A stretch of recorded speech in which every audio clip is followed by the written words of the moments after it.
Tonight, police swoop on a woman allegedly growing marijuana in Whyalla-Norrie. And after years of toing and froing, Aldi is set to set up shop in Kadina. This is Southern Cross News with Fraser Goldsworthy. Good evening. Police have arrested a woman and seized 9 cannabis plants during a raid in Whyalla-Norrie. They've used the arrest to call on locals to keep an eye on anyone who might be cultivating the plants. These near 2-metre-tall cannabis plants are off the streets thanks to a local tip-off. Police grabbed them last Wednesday in Whyalla-Norrie after neighbours noticed the plants growing above the fence lane. As a result of the search, police seized 9 mature cannabis plants and the female occupant, aged 46, was subsequently reported for cultivating cannabis. Police have increased their efforts to stop the drug trade in the city over the last year. While unable to give exact numbers, officers say each plant had the potential for a significant amount of street deals. As you can see from these plants, they're quite large, they're quite thick, so I would estimate a fair few street deals of cannabis if they were harvested. Police are encouraging people to report sightings of the plant. The plant's distinctive smell and look make it an easy item to sight in a backyard. There are also other signs to look out for on the inside as well. Cannabis being grown inside a house, quite often electricity or air conditioning on any hour of the day and night. We often notice very high power usage with houses that are growing cannabis. The occupant of the house will face court at a later date. John Hunt, Southern Cross News. A local dog owner has defended her pet after it attacked an 11-year-old boy in Whyalla just before Christmas. On December 20, the bull terrier bit the boy on Gordon Street, causing puncture wounds to his arm and chest. The dog was subsequently captured and its owner has been issued with a destruction order, giving them 30 days to have the animal euthanised. I just want to see my dog, give him a pat, give him a cuddle, play with him for a bit, give him a burger and then send him on his way. Kyra Ralph says the dog had previously been good with children and the incident was an accident. Police are continuing investigations into a crash in Whyalla that tragically claimed the life of an 81-year-old pedestrian. The woman was killed at the intersection of Lacey and Brearley Streets at around 6:40 a.m. on Saturday, making her the first road fatality for 2018. A 42-year-old man behind the wheel was taken to the Whyalla Hospital as a precaution. Anyone with information is urged to come forward. The state Liberals are promising Port Augusta residents they'll fund the entire cost of the Bird Lake remediation if elected in March. Fixing the dried lake's stench at the entrance to the town is expected to cost more than $3 million. It's the possibility of a breath of fresh air during a summer which for many residents has already been a season of smell. The Liberals are now promising to fix Bird Lake. We will deliver all of the money to council so that this issue can be fixed. It's an overbearing smell affecting residents and tourism in town. Well, people hate the stink, to be perfectly blunt. Council received a report from Tonkin Engineering in May last year detailing that the remediation of Bird Lake would cost up to $3.2 million. Now, if elected in March, the local member says a Liberal government will foot the whole bill. If this was the Torrens Lake in the middle of Adelaide and the Adelaide City Council couldn't do the job, the state government would step in immediately. The principle should be exactly the same in Port Augusta. In November, the state Labor government announced they would pay half the total cost to repair the lake and seek the rest of the funding from the federal government, or offer $3.2 million to council on a loan. A commitment Manufacturing Minister Kaya Ma urges is exactly the same. There will be federal government funding for this project, and so that would make essentially what Liberal and Labor are doing the same thing. It is not good enough for the state government to deliver half a solution, and if the council can't do the rest, so just say bad luck, and they're probably pleased that their half of the money down there then doesn't even need to be used. Amelia Simpson, Southern Cross News.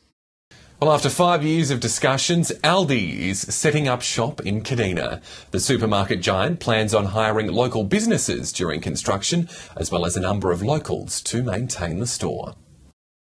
Residents of Kadina will soon have access to Aldi's unique and special buys, with plans to have the new $4 million store up and running by the end of next year. Through discussions with the council and Aldi, we've been able to secure a site here in the town centre. Construction of the Audi store is set to begin in March this year. Hopefully some local businesses will get some work out of that construction process as well, but it's certainly the benefit's going to be after the shops open and retailing. Works on moving the highway over to make room for the supermarket giant must be completed first. So the highway will move to the south by its road width and give us enough land to allow for the construction of the Audi store plus sufficient car parking. Audi's promising the new store will provide job opportunities to local residents, saying 15 to 20 full-time and part-time jobs will be created. Council's hoping the new store will encourage people to invest in local businesses as well. I think if people are travelling from further afield to shop at Audi, they'll shop at other shops as well within the town, and that therefore helps the community as a whole. Rachel Nell, Southern Cross News. In the news ahead, cheaper flights from Broken Hill to Adelaide. But what's the catch? Details next.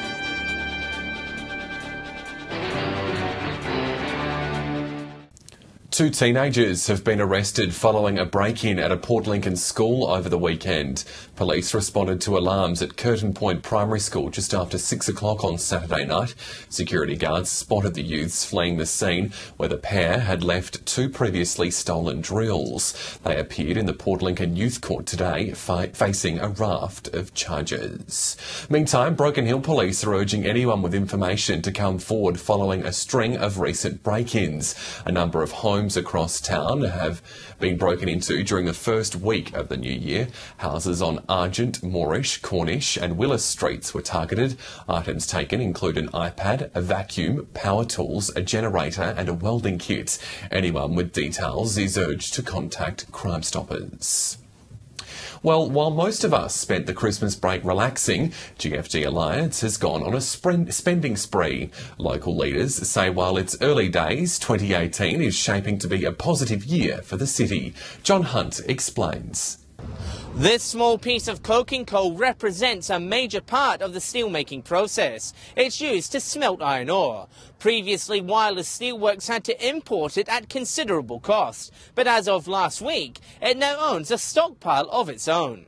GFG has bought Glencore's Timur coal mine in New South Wales. It currently produces around 2 million tonnes annually and has supplied the steelworks for a number of years. It's an important step for the company, making it the only integrated ore-to-port facility in Australia. He's certainly putting this into place. He's now acquired his coal mine. He'll have his own coke. And the power issue is a very important part of this as well. The announcement comes on top of a $700 million transformation plan announced just before Christmas, which will see a new rolling mill constructed, along with new cogeneration power facilities. So I think it will be a big year for Whyalla, and it's a year where we will seriously turn the corner. But the Chamber of Commerce says diversification must still be the focus for Whyalla's economy this year. It's about understanding the future, it's about understanding the needs and the requirements and how we do that, how we put that into action. The purchase of Timur is still subject to approval. If all goes to plan, the colliery will join the GFG family sometime in the first quarter of this year. The state government will spend $20 million to buy back a third of South Australia's commercial fishing licences. The reform package is aimed at providing better access for recreational fishers, as well as boosting fishing stocks. It's the great Australian pastime, but after a number of slim years, recreational fishers have been left reeling, and not in a good way. It's now led to the state government restricting the number of commercial fishing vessels in SA. From a recreational perspective, it's looked upon as a good thing. So ultimately, long term, there should be more fish available if it's managed correctly. So that should be good. The government has pledged $20 million to buy back commercial licences in hopes of sustaining the industry. Local anglers say there's still plenty of unanswered questions, though. It remains to be seen. In theory, it should be a good thing. It should reduce pressure on certain grounds for the remaining commercial anglers in town, meaning there should be more fish for them to catch and they should get a better price for it. South Australia has over 300 commercial fishing licences, and it's expected the government will net nearly a third. It should reduce pressure, meaning there should be more fish available for especially those guys who just head out on the weekends and try and catch a feed. Jason Kemp, Southern Cross News. Broken Hill locals looking to fly to Adelaide on the cheap can now do so. Regional Express has introduced new community fares to the City of Churches, but there is a catch. Cheaper flights to Adelaide have arrived. Makes it much more affordable and much more likely that people will take up that offer, and that's a great thing for Rex and the city. $139 one-way community fares are now available for the Broken Hill to Adelaide route. Similar fares to Sydney were introduced last year, sending ticket sales soaring. Numbers are up quite substantially by about 6 or 7% in terms of patronage on that route. Around 3,000 passengers saved money with the cheaper Sydney fares during the first 8 months. The fares are available on 30% of seats on every flight from Broken Hill to Adelaide, including a stopover in Mildura. The only catch, you have to book 30 days in advance or purchase any unsold seats 1 day prior to departure. That's a great way for people to be able to take advantage of that, and sometimes people know ahead of time when they want to fly, and other times it can be spur of the moment. Regional Express says its community fare scheme is made possible by its strong relationship with Council and growing passenger numbers. There's now potential for another community fare to be introduced for those travelling to Melbourne. Patrick Reinke, Southern Cross News. Still to come tonight, the Broken Hill darts player headed for an international competition. We speak to him next.